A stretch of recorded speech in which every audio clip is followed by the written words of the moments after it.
कर रहे हैं कि नहीं कर रहे हैं? पर अभी किनका कर रहे हैं? संसार में क्या कर रहे हैं? वो भी नहीं कर रहे हैं। जिन चीजों से कोई लेना देना ही नहीं है, जिन लोगों से कोई लेना देना नहीं है, उनकी बुराइयां सुन रहे हैं।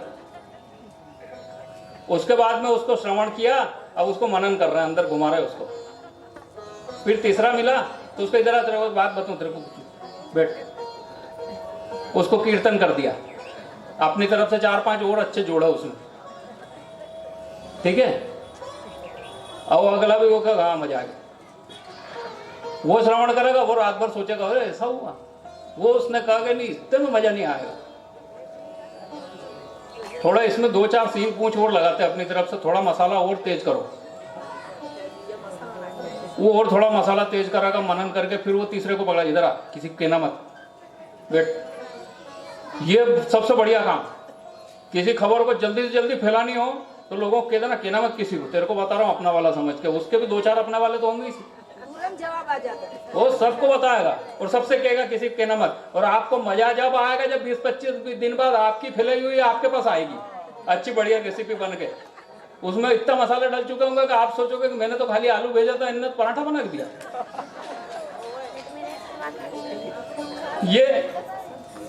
ये श्रवण मनन कीर्तन अपन कर ही रहे हैं, ये श्रवण मनन कीर्तन अपन कर ही रहे हैं, पर इसके परिणाम क्या आ रहे हैं? इसके परिणाम आ रहे हैं शरीर और मन में विषाद उत्पन्न हो रहा, दुख उत्पन्न हो रहा, क्रोध उत्पन्न हो रहा, फालतू में कोई मतलब नहीं, समय नष्ट हो रहा। दूसरे का पाप की चर्चा करोगे तो उसका आधा हिस्सा आप भुगतोगे, सीधा हिसाब। इसलिए निंदा से बचने के लिए सभी धर्म कहते हैं और सभी महात्मा बोलते हैं निंदा से बचो, निंदा से इसीलिए बचो, जब तक जरूरी नहीं हो तब तक मत करो। हाँ, सावधान करना एक अलग बात होती, जिस व्यक्ति से तुम्हारा कोई लेना देना नहीं उसकी बुराई करके तुमको क्या करना, मत करो, क्योंकि मत नहीं करोगे तो कम से कम उसके किए हुए पाप को आधा भोगने से तो बचोगे, नहीं तो उसका पाप वो तो भोग ही रहा, उसका 50% आप भी भोगोगे, उसका पाप आधा कम नहीं होगा। ये गलती है कि उसका आधा इधर आ जाएगा, नहीं, उसका तो पूरा ही रहेगा, पर उसके आधे के बराबर आपको लग जाएगा, क्योंकि आपने उसके अपने मन में उसको स्थान दिया, इसलिए उसको उसके चिंता नहीं, उसकी बात ही नहीं करनी। इसलिए किन बातों का श्रवण करना? जो सात्विक विषय, सात्विक विषय का श्रवण करना। जो बात अपन सुनेंगे वो बात अपने मन में घूमती है, जो बात अपने मन में घूमेगी वो बात अपन फिर दूसरे को बोलेंगे। 24 घंटे अगर लोगों से वाहियात किस्म की बातें करेंगे तो फिर वही बातें दिमाग में घूमेगी, मन में घूमेगी, फिर वही बातें दूसरे से को सुनाएंगे। जैसा सुनोगे वैसा मन में सोचोगे, जैसा सोचोगे वैसा बोलोगे। तो इसलिए क्या है, यदि कोई अच्छा बोलने वाला पास में नहीं है तो इसीलिए कहते हैं कि 4-5 ग्रंथ रखो घर में, लेकर के बैठ गए, नहीं समझ में आ रहा तो ही बैठो। कम से कम उससे ये तो फायदा होगा कि लोग आपसे डरेंगे कि अरे यार देवी तो आजकल गीता पढ़ रही है, ये भाऊजी तो आजकल गीता पढ़ने लग गए, भागो यहाँ से, ये तो उपनिषद लेके बैठा है, वो मेरे वाली कहानी हो जाएगी। तो जो तामसिक प्रवृत्ति के लोग हैं वो दूर भागेंगे, और जो सात्विक प्रवृत्ति के लोग हैं वो आपको बड़ा महात्मा समझेंगे, भले आपको कुछ समझ में नहीं आ रहा, पढ़ तो रहे हो, और पढ़ते पढ़ते कभी कभी ऐसा होता है कि आ जाता समझ में। अब तो भगवान की दया से टीवी भी है, मोबाइल भी है, बहुत सारी सत्संग सब जगह से मिल रहा है, कहाँ कहाँ से नहीं मिल रहा। तो सुनना, पढ़ना और मनन करना तो अपने ऊपर। श्रवण मनन कीर्तन में, श्रवण मनन कीर्तन के ही प्रकरण में आगे जाकर के फिर पुण्य क्षेत्र के का वर्णन आ जाता, क्योंकि ऋषिगण पूछते हैं कि कोई ऐसा व्यक्ति जो श्रवण भी नहीं कर सकता, श्रवण करने में जिसका ज्यादा चित्त नहीं लगता है, और मन भी उसका हमेशा संसार में ही लगा रहता, कीर्तन तो क्या करेगा? जबरन करा लोगे तो ताली बजा लेगा, भजन गा लेगा, 2 और भाग जाएगा, तो क्या करना? तो उसके लिए कहा कि अब ये शिवलिंग की स्थापना करो, भांति भांति के शिवलिंग जो पहले बता दिए, बोले शिवलिंग की स्थापना करो, पुण्य क्षेत्र का निर्माण करो। उस पुण्य क्षेत्र में, अब ये पुण्य क्षेत्र क्या होता है मालूम है? तीर्थ। तीर्थ एक ऊर्जा प्रवाह का केंद्र होता है। एक तीर्थ होता है आपके घर में, एक तीर्थ होता है आपके मोहल्ले में, एक तीर्थ होता है आपके नगर में, और एक तीर्थ होता है आपके देश में, आपके प्रदेश में। एक एक ही नहीं होते, सब कई सारे होते हैं। जैसे देश में 12 ज्योतिर्लिंग है, 4 धाम है, शक्तिपीठ है, उसके अलावा ये श्रीनाथ जी हैं, सांवरे जी हैं, अपने त्रिपुरा सुंदरी माता जी हैं, ये क्या है? ये सब तीर्थ है। ये क्या पुण्य क्षेत्र है? ऐसे शिव के क्षेत्र का निर्माण करो। शिव का क्षेत्र क्या होता है? शिव का क्षेत्र वो क्षेत्र कहलाता है जहां पे शिवलिंग की स्थापना हो। एक होता है बेर और एक होता है लिंग। शिवलिंग जिसको कहते हैं, शिवलिंग का महत्व, बेर अर्थात मूर्ति, जो भगवान की जो पंचमुखीधरी मनुष्य रूपधारी जो मूर्ति है या जिसका अपन फोटो रखते हैं, उसका महत्व इतना ज्यादा नहीं है, लेकिन शिवलिंग का ज्यादा। शिवलिंग अगर होगा तो ही वो शिव क्षेत्र कहलाएगा। उसको शिव क्षेत्र बनाने के बाद में वहां क्या होना, वहां बिल्व पत्र का वन लगाओ, फलों के झाड़ लगाओ, वृक्ष लगाओ, उपवन लगाओ, वाटिका लगाओ, वापी खुदवाओ, बावड़ी अपने बांसवाड़ा में जगह जगह जगह जगह, क्योंकि ये इसको लोड़ी काशी बोलते हैं, छोटी काशी, क्योंकि इतने शिव मंदिर है जगह जगह। हर शिव मंदिर है तो हर 2-4 शिव मंदिर के पास में आपको एक वाव मिल जाएगी पुरानी। अभी अपन लोग जरा एडवांस हो गए हैं तो उन वाव के अंदर कचरा डाल रहा था। फिर बाद में अभी क्या, तो भगवान की दया से अभी माई डैम है इसलिए कोई दिक्कत नहीं। फिर बाद में फिर जब समझ में आ गई, रतलाम वालों को आ रही समझ में, अब उस कचरे को खाली करो। पहले कचरा डाल के बावड़ी भर दो, फिर उसके बाद में कचरा को खाली करो, क्योंकि फालतू लोग हैं और तो काम तो है नहीं कुछ। 15-20 साल तक कचरा डालो, 15-20 साल तक कचरा खाली करो, यही काम रह गया। फिर विदेशी आते हैं और बोलते हैं पागलों का मुल्क है, तो क्या कहता है? सही तो कहता है, गलत क्या बोल? जो ठंडे ठंडे पानी के आपके बावड़ियां थी, जो सुंदर सुंदर, वो कैसे लिए थी? वो शिव क्षेत्र का निर्माण करे ताकि आपकी भी प्यास बुझे। भगवान का शिव क्षेत्र बनाया, बिल्व पत्र के वन लगाए, अच्छे अच्छे फल के वन लगाए, वहां पे पक्षी निवास करेंगे। वो आपको ये आगे पुण्य क्या होता है? तो पुण्य ये होता है, इसमें जितने प्राणी निवास करते हैं वो लगाने वाले को, वृक्ष लगाने वाले को दुआ देते हैं, उसको, उसके लिए वो आशीर्वाद देते हैं मन से। भले उनको बोलना नहीं आ रहा, उनको पता भी नहीं हो, लेकिन उनका पेट भरता है तो उनके मन से स्वतः ही आशीर्वाद निकलता है, चिड़ियों के, बंदरों के, प्राणियों के, सबके। तो वो भी आपको पुण्य मिलता है। दूसरी बात, शिव क्षेत्र रहता है, फिर वहां पे साधु संत आते हैं, रुकते हैं। साधु संतों के आने से, रुकने से वहां पे एक तरह का वातावरण बनता है, सत्संग होने लगता है। जैसे आपके यहाँ पे वनेश्वर है, बांसवाड़ा में ज्यादा जगह पे साधु सन्यासी रुकते नहीं, लेकिन वनेश्वर में फिर भी महीने में 2-4 बार तो आपको कोई ना कोई तो मिल ही जाएगा, घूमता फिरता, घूमता भटकता साधु आ जाएगा। तो आजकल जो जिन साधुओं के पास में शिष्य अच्छे मजबूत हैं, वो तो कारों में घूम लेते हैं। पकड़ घूमने वाले साधुओं का क्या है, उनकी क्या व्यवस्था? उस समय भी ऐसा ही था। जो बड़े बड़े ऋषि मुनि थे, जिनके सब जगह जिनकी प्रशंसा थी, जिनके नाम की प्रशस्तियां, राजकुल और बड़े बड़े राजघराने जिनके हाथ जोड़ के पार खड़े रहते थे, उनके लिए तो कोई समस्या थी नहीं। फक्कड़ घूमता हुआ ऋषि है या साधु है, उसके लिए क्या करना? तो उसके लिए क्या, शिव क्षेत्र का निर्माण करो। शिव क्षेत्र का निर्माण करोगे तो वहां पे पानी, साधु को क्या चाहिए रहने के लिए? सबसे जरूरी वस्तु क्या चाहिए? पानी चाहिए। साधु को रोटी नहीं चाहिए, साधु को पानी चाहिए। साफ पानी मिल जाएगा उसको, वो वहां पे रह लेगा, कुछ भी खा लेगा। भोजन की उसको इतनी चिंता नहीं रहती, कहीं से भी ले आएगा, कुछ भी कर लेगा। भोजन के लिए साधु नहीं घूमता। साधु सफेद साफ जल मिल जाए, उस जल में स्नान कर ले, अपने देवता को निला ले, देवता का स्नान कर ले, खुद नहा ले, आनंद कर ले, अपने भजन पूजन कर ले, और उसके बाद में उस क्षेत्र में थोड़ी देर विश्राम कर ले। उतनी देर में उसकी आत्मा तृप्त हो जाती है, जो घूमता फिरता साधु होता है। क्योंकि अपन ने नर्मदा परिक्रमा भी करी हमने, तो इसको लिए हमको थोड़ा सा इसका भी अनुभव है कैसा होता है साधु का जीवन, कैसा होता है। ऐसा ही होता है। जिस समय 30-25 किलोमीटर पैदल चल करके और शाम को जगह ढूंढते थे कि आप शाम होने वाली है, सूर्यदेव अस्तांचल में जाने वाले हैं, अब तो कोई ठिकाना मिल जाए, और ठिकाना मिल जाता था, तो ऐसा आत्मा में सुख होता था कि अरे यार, जिसने भी बनाया बोले मजा आ गया। तो कैसे ही जगह हो, वो भले टूटा फूटा मंदिर हो तो भी चल जाएगा, कोई बात नहीं, बहुत बढ़िया जगह है, मजा आता है, क्या बढ़िया लोग हैं, कितने अच्छे लोग हैं। उस जगह पे फिर वो कोई ना कोई आ जाता भगत भोजन वोजन कराने के लिए, ये वो। इसलिए क्या, शिव क्षेत्र का निर्माण करो, उससे क्या होता है, पुण्य की वृद्धि होती। आप लोग अगर शिव क्षेत्र का निर्माण करोगे तो आपको पुण्य करने का अवसर मिलेगा। आपके गांव में मंदिर है, उस मंदिर को अगर आप सेवा करोगे वहां पे, तो आपको पुण्य मिलेगा। पुण्य इसलिए मिलेगा क्योंकि उस मंदिर में अगर सेवा पूजा होगी, मंदिर जागृत होगा, तो वहां पे लोग आएंगे जाएंगे, लोगों का आने जाने से सत्संग का प्रभाव पड़ेगा, वहां पे सत्संग होने की संभावना होगी। नहीं तो क्या, अकेला मंदिर पड़ा रहेगा, पुजारी भी बेचारा कब तक दम मारे, अकेला आ जाएगा, उसके जितनी जोर है उतनी कर जाएगा, उसके बाद में भगत तो आते हैं ही नहीं। भगत तो क्या, हाँ तुम तो कहाँ जा रहे थे? हम तो बद्रीनाथ जा रहे हैं साहब। वाह साहब, आपके मोहल्ले के मंदिर में झाड़ू नहीं निकल रहे, आप बद्रीनाथ चले जाओ, बद्रीनाथ भी जाओ। बद्रीनाथ जाना भी अच्छा है, पर आपके मोहल्ले में भी तो मंदिर है, वहां भी जाओ, एक मंदिर आपके घर में, आपके घर में कौन सा मंदिर है? पूजा घर। अभी जिनके पास में सुविधा है उनको एक कमरा अलग रखना चाहिए, जिनके पास नहीं है वो छोटा सा लकड़ी का बना लेते, वो पूजा घर ही है।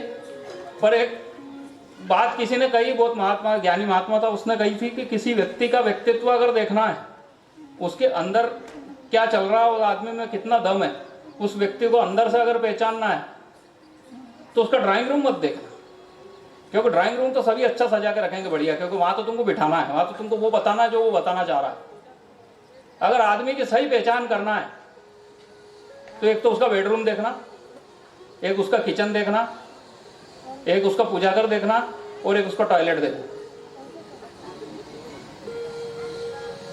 उसके घर का शौचालय, रसोई, बेडरूम मतलब सोने का कमरा अगर है तो, और भगवान जिस जगह रखे वो जगह कैसी है।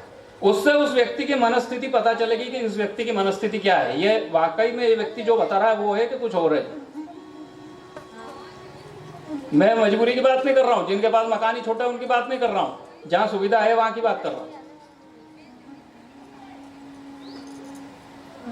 छोटी सी जगह में अगर एक लकड़ी का मंदिर बना रखा है या मार्बल का मंदिर बना रखा है और साफ सुथरा बिल्कुल चकाचक धुला हुआ है अच्छा, और भगवान जहाँ पे अपने भगवान रखे हैं वहाँ आसपास कोई एठवाड़ा जुटवाड़ा फैला हुआ नहीं है, और आपने अच्छा आसन लगा रखा है, आपके पूजा पाठ करने की सब सामग्री वहाँ पे सजा करके रखी हुई है, व्यवस्थित पूजा पाठ की साफ सुथरी व्यवस्था है, तो आप भले मानुस हो। और किचन में जगह जगह जानवरों जैसा आधा आधा इधर से खा के जैसे कुत्ते करते हैं, एक रोटी खाई आधी खाई और उधर ले जाके दूसरी छुपाई, तीसरी उधर छुपाई, वो सभी मांसाहारी प्राणी, कुत्ते की बात नहीं, चीते शेर वगैरह सभी मांसाहारी प्राणी जितने भी रहते हैं वैसे ही करते हैं। एठवाड़ा खाते हैं, वो खाते पूरा नहीं खाते हैं उसको। कोई भी जीव का शिकार करते हैं वो क्या करते हैं, उसको थोड़ा सा खाएंगे, उसके बाद उसको झाड़ पर लटका देंगे, नहीं तो लकड़बग्गे खा जाएंगे। जरक खा जाते हैं, इसलिए वो क्या करते हैं उधर ले जाकर रखेंगे। तो ये ऐसा अपन भी करने लगे आजकल, फ्रिज में रख देते हैं, थोड़ा सा दाल चावल मिला लिया, जितना खवाया उतना खाया, बाकी दिया फ्रिज में रखते। तो ये क्या होता है, ये सब दूषित। इससे क्या होता है, ये यही चीजें जो मन को दूषित करती है बाद में जाकर, क्योंकि आपको पता नहीं चला। आपका अगर ये स्वभाव बन गया तो आपको ऐसा लगेगा मैं तो बढ़िया कर रहा हूं, मेरे को क्या दिक्कत है, क्योंकि आपने तो फिल्म में देखा, फिल्म में हीरोइन आई अच्छी सुंदर सी टिप टॉप बिल्कुल आई और आधा खाकर और उसमें वो बड़ा पाव घुसा के गई फ्रिज में, तो मैं भी दाल चावल रख सकता हूँ, क्यों नहीं रखूं। अब आपके आदर्श तो वो बेचारे वो तो रहे नहीं जो होना चाहिए, आपके आदर्श तो वो है जिनको खुद ही कोई आदर्श नहीं। और उसमें समस्या क्या हो रही, गंदगी फैलती किचन में, बीमारियां फैलती है, बैक्टीरिया फैलते हैं, फिर अपन ही बीमार होते हैं। हमारे घर के बाहर एक पत्थर होता था पहले, पुराने घरों के बाहर एक पत्थर होता था, उस पत्थर पे हम क्या करते थे, घर में जितना भी भोजन जो बचा हुआ रहता था वो बचा हुआ भोजन उस पत्थर पे डाल देते थे। वो पत्थर पे कुत्ता आता घूमता फिरता, भैरवनाथ का उपासक आता बेचारा, वो आकर के उतना खा के चला जाता, गाय आती घूमती फिरती वो खा करके चली जाती, कोई भी प्राणी आता अपने हिसाब से खा के चला जाता। अब आजकल हम क्या करते हैं, उस पत्थर को हमने पेट में घुसेड़ लिया, 4-4 दिन 6-6 दिन का आधा खाया हुआ बासी एठवाड़ा फ्रिज में रखेंगे, उसको निकाल के थोड़ा थोड़ा मांसाहारी जानवरों की तरह खाते जाएंगे। ये मनुष्य की प्रवृत्ति नहीं है, ये मनुष्य की प्रवृत्ति नहीं है, ये पशु की प्रवृत्ति हो सकती है, इसलिए फिर शरीर में बीमारियां उत्पन्न हो रही। नहीं तो यही लोग थे आपसे कम सुविधाओं में, आपसे बूढ़ी बूढ़ी अम्माएं आज तक बढ़िया चल रही है, आपसे बड़े बड़े बुजुर्ग, मेरे से भी ज्यादा बुजुर्ग लोग बढ़िया चल रहे हैं। मेरी उम्र में आदमी हार्ट अटैक की गोलियां खा रहा है, 45-46 साल की उम्र में बीपी तो कंपलसरी, और डायबिटीज तो हर दूसरे तीसरे को। कारण क्या है, कारण ये कि जीवन शैली अशुद्ध है भाई। जब तक जवानी में खून गर्म रहता तब आदमी को नहीं होता कुछ भी, जब उसका खून ठंडा पड़ने लगता है तब ये सारी चीजें रिएक्शन मारती है। इसलिए मैं ये नहीं कह रहा कि आप पूरा का पूरा थाली भर के खाओ ना, एक ही बार में खाओ, पर ले उतना ना जितना खाना है, 4 बार ले लो। 4 बार का एक बार में लोगे, फिर एक बार का खाओगे, 3 बार का अंदर घुसड़ कर रखोगे, उससे क्या मतलब है। 2 दिन का आटा तो मेरे को किसी ने बताया, वो प्रेत आकर्षित होते हैं उससे, तो ये तो बड़ी भयानक प्रक्रिया है, करना भी मत कभी घर में, करते भी हो तो छोड़ देना उसको। पिंड बनते हैं वो तो, आटा बना करके पिंड रखते हैं तो वहां प्रेत आकर्षित होते हैं। उसको तो गाय भी नहीं खाती है, सुअर मुंह लगाता है उसके बाद में फेंकते हैं उसको। ये सब क्या होता है, ये सब विद्येश्वर संहिता में नहीं लिखा है। विद्येश्वर संहिता लिखने वाले का उद्देश्य ये था कि जब समय बदलेगा तो समय के साथ में इसकी भी व्याख्या करनी पड़ेगी। अब आने वाले 20 साल बाद में लोग ये नहीं कर रहे होंगे, कुछ और कर रहे होंगे, तो वो बोलना पड़ेगा। क्योंकि पुराण का मतलब ही क्या है, पुरा नव अपि इति पुराना, जो पुराना होकर के भी नया है। मुनियों को थोड़ी पता था कि उनको क्या भविष्य में फ्रिज आएगा और ये 8-8 दिन का भोजन रख के बैठे रहेंगे उसमें। लेकिन उन्होंने एक सूत्र दिया, शुद्ध भोजन।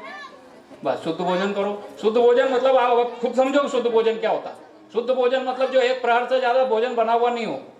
एक प्रहर के बाद में वो भोजन आपके काम का नहीं है। अगर कुत्ते का काम का है और उसको आप खाओगे तो आपकी मति भी वैसी हो जाएगी, शरीर पे भी डिफेक्ट करेगा। तो पुण्य क्षेत्र क्या होता है, घर से शुरू करो। घर पुण्य क्षेत्र कब बनेगा, जब आपका किचन साफ सुथरा है। किचन में एठवाड़ा नाम की चीज नहीं है, इटवाड़ा किचन में नहीं पड़ा, जूठन नहीं पड़ी किचन में। जूठन कहाँ है, एक डिब्बा रखो, उस डिब्बे को ले जाकर के बाहर खाली करो, जहां पे कोई जानवर खाए। नाली में भी नहीं फेंकना, नाली में वो सड़ेगा तो पाप लगता। सड़ना नहीं चाहिए, कोई ना कोई जीव खा लेता उसको। फेंकना कुछ नहीं होता है, कोई नहीं फेंका था भोजन, उसको फेंकना नहीं कहते हैं। पेट भर रहा है किसी जीव का, कुत्ता तुम्हारे भरोसे रह रहा है इस दुनिया में। अगर आप भोजन नहीं दोगे वो आपके ऊपर हमला करेगा। मांसाहारी जीव है वो, उसको भोजन नहीं मिलेगा क्या करेगा वो, फिर रास्ते चलते बच्चों को फपेड़ेंगे पकड़ के वो। इसलिए उसका अपनत्व बना के रखो उसके साथ में। हमारे जमाने में हम जब बच्चे थे, हम छोटे गांव में रहते थे, वहां पे हमारे सारे कुत्ते दोस्त थे। हमने बचपन में कभी नहीं सुना कि कभी किसी को हमारा कुत्ते ने किसी बच्चे पे हमला किया। और आजकल हर दूसरे तीसरे दिन सुनने मारा फलानी जगह कुत्ते ने हमला कर दिया। कुत्ते ने हमला क्यों किया भाई, क्योंकि मनुष्य कुत्ते से गया गुजरा हो गया, उसको बेचारा खाने को नहीं मिल रहा। मिल भी रहा तो वो इधर उधर कुछ तो भी जो मिल रहा वो अपन उसको प्रेम से पहले कुत्ते के लिए रोटी निकालते थे, उसको बुला के खिलाते थे, तो एक संबंध निर्मित होता था। आप आधी रात को अगर कहीं से घूमते फिरते आओगे, आपके मोहल्ले का कुत्ता, आज भी मैं कहीं आता हूं तो मेरे मोहल्ले के कुत्ते मेरे को रघुनाथ मंदिर से घर तक लेके जाते। मेरे मोहल्ले के कुत्ते रघुनाथ मंदिर तक घूमते और वो मेरे को वहां से, ताकि दूसरे कुत्ते नहीं पकड़ ले रास्ते में। मेरे को डर सिर्फ बस स्टैंड से रघुनाथ मंदिर तक का रहता, पैदल लगा रहा हूँ 12-1 बजे कहीं से। नहीं तो मेरे मोहल्ले के कुत्ते रहते मेरे साथ साथ, वो वहां तक आते, ठेठ तक घर तक आते और घर आने पर क्या तू जा, अब तेरी घरवाली से पाले। यहाँ तक हमारा काम तो हमने सुरक्षा दे दी।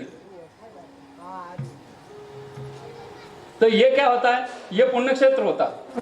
आपका पूजा घर साफ सुथरा होना चाहिए, लिविंग रूम साफ सुथरा होना चाहिए, ये सब साफ सफाई स्वच्छता। फिर उसके बाद में तीर्थ आते हैं। तीर्थों पे भी यही होना चाहिए। तीर्थों पे हमारे इतनी गंदगी रहती है जितनी जो मतलब दूसरे धर्मों के लोगों हैं उनके यहाँ पे इतनी तीर्थ गंदे नहीं रहते जितने हिंदुओं के तीर्थ गंदे रहते। हमारे तीर्थ, हमारे मंदिर हम गंदे करके रखते हैं। भगवान पे जल चढ़ाएंगे और पुरानी किसी ने माला चढ़ा रखी है वो उठा के वहीं फेंक देंगे, अपनी माला वहां पे चिपका देंगे, अपने मर्जी पड़े जो कर देंगे, दूध डाल देंगे, दही डाल देंगे। उसका विधान होता है भैया, उसका ये होता है कि दूध डालो, दही डालो भगवान को, उसके बाद शुद्धोदक स्नान। हम पंडित जी होते पास में तो वो बोलते हैं शुद्धोदक स्नान, पर पंडित जी की मान कौन रहा आजकल। पंडित जी तो फालतू आदमी, उसको तो कोई समझ ही नहीं रहा बेचारा। वो बोले तो भी यार आप चुप रहो, हमको सब ज्ञान है, हमको क्या जानते हो आप, हम सब आपसे ज्यादा जानते हैं। फटाफट दही चुपड़ा भगवान के ऊपर, जल्दी फिर इतनी हर आदमी को कि जल्दी दही चुपड़ा शक्कर डाली। अरे भगवान को कोई रेसिपी बना रहे हो क्या, धोना पड़ता है उनको पूरा व्यवस्थित, उसका एक एक कण वहां से निकालना पड़ता है। नहीं तो भगवान पे जितनी चींटियां चढ़ती उतने पाप आप पे चढ़ रहे हैं, ये मान के चलो। तो ये काय के लिए बनाए नियम, ये ऐसे डराने वाले नियम इसलिए बनाए कि आप स्वच्छता का ध्यान रखो। आप में इस बात का होश रहे, धीरे धीरे तो डराना। पहले तो बच्चे को जैसे डराना पड़ता है ना, फिर बाद में उसको आदत पड़ जाती तो वो समझ के चलता है कि नहीं ये ऐसा करना बढ़िया रहता है, दिखता भी अच्छा। तो ऐसे फिर क्या होता है, पुण्य क्षेत्र निर्मित होता है। ऐसे ही आपके देश में तीर्थ है, आपके प्रदेश में तीर्थ है। तो इन सब ये तीर्थों का सेवन करने से क्या होता है, तीर्थों का सेवन करने से मनुष्य की चेतना शुद्ध होती है। चेतना शुद्ध होने से मनुष्य मोक्ष का अधिकारी होता, शिव का अधिकारी होता। तीर्थों में जाकर के भजन साधन करने से उसका 10 गुना लाभ होता है, 1 का 10 तीर्थ में जाकर के। और तीर्थ में जाकर के पाप करने से वो पाप जो होता है वो वज्रलेप हो जाता है। वज्रलेप मतलब जैसे वज्र होता है ना, हीरा, हीरे के ऊपर पहले तो कुछ लिख नहीं सकते आप, या कोई उसके ऊपर कोई डिजाइन नहीं डाल सकते आप। लेकिन किसी तरह से मशीनों से आपने अगर उस पर कोई डिजाइन डाल दी तो जब तक वो हीरा रहेगा तब तक वो डिजाइन रहेगी। आप कितने घिस लो उसको, वो घिसाता भी नहीं। पत्थर को घिस देगा, वो हीरा घिसाता नहीं। हीरे को घन से भी, पत्थर से भी, उससे भी, लोहे से भी, लोहे के घन से भी नहीं तोड़ सकता। तो ऐसा वो वज्र के ऊपर लेप जैसा होता है, जैसे वज्र पे लिखा हुआ होता है ऐसा वज्र लेप हो जाता है। वो वज्र के ऊपर लिखा हुआ, हीरे के ऊपर लिखा हुई बात हो जाती है। वो जो तीर्थ में जाके पाप होते हैं, तीर्थ में जाके कितने प्रकार के पाप होते हैं? मानसिक, वाचिक, कायिक, 3 प्रकार के पाप होते हैं। बुरा सोचना, बुरा बोलना और बुरा करना। अब ये अपने ऊपर विवेक है कि अपन अच्छे बुरे के सीमाओं में किन चीजों को रखते हैं। विवेक विचार तो अपना स्वयं का भी रहता ही। फिर उसके बाद मोक्षदायक पुण्य क्षेत्रों का वर्णन, सोचाचार, भस्म धारण इत्यादि का वर्णन करने के बाद में विद्येश्वर संहिता में देश, काल और पात्र का विचार किया। देश, काल और पात्र के अनुसार दान किया जाना चाहिए, ऐसा शिव पुराण में सूत जी, शौनक जी इत्यादि बात कर रहे हैं, उसमें ये बात आ रही। सूत जी बोलते हैं कि ऋषियों ने प्रश्न किया कि इतना साधन, भजन, ये वो सब करने के बाद में कुछ ऐसा उपाय जिससे कि जीव को तीव्र गति से उसके कर्मों का क्षालन हो और उसको जल्दी, उसको मुक्ति का मार्ग जल्दी मिले, उसको सुख जल्दी प्राप्त हो। तो इसके लिए हमने सुना है कि पुराने लोग कहते थे कि दान का बड़ा महत्व है। तो आप हमें ये बताइए कि दान का कब, किस घड़ी में और किस जगह पर ज्यादा महत्व? तो सूत जी उनको बताते हैं कि देखो ऋषियों, शिव पुराण के अनुसार जो दान का वर्णन है वो ऐसा नहीं है कि आप ब्राह्मण को इतना इतना दान दोगे तो ही वो दान मान्य होगा। ब्राह्मण को देना,